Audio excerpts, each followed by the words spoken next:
Ikinagulat ng ilang netizens ang nagbabalik kapamilya. Biglang may post naman ang dating Kapuso TV host aktor na si Anjo Iliana tungkol sa first taping day niya sa FPJ Batang Quiapo.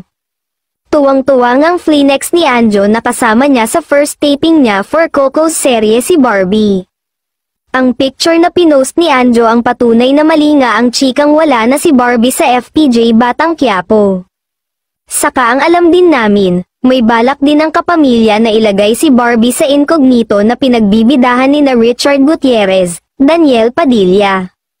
So posible namang mawala rin si Barbie sa FPJ Batang Quiapo, pero kung kailan, hindi namin masabi dahil wala pa namang ipinapahayag ang ABS-CBN Studios kung matutuloy nga ba ang pagpasok ng dalaga sa incognito.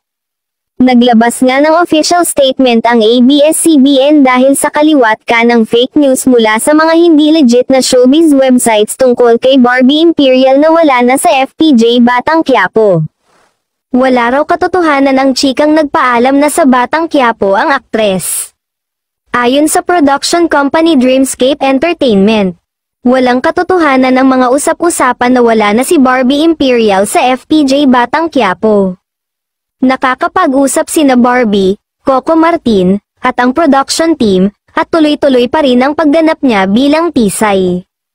Abangan ang mga exciting na eksena sa mga susunod na episode. Maraming salamat. Nagsimula ang mga haka-haka na nagbabo na siya sa Batang Quiapo nang malaman ng netizens na nasa Italy siya sa halip na nagsushooting para sa Coco Martin-led series.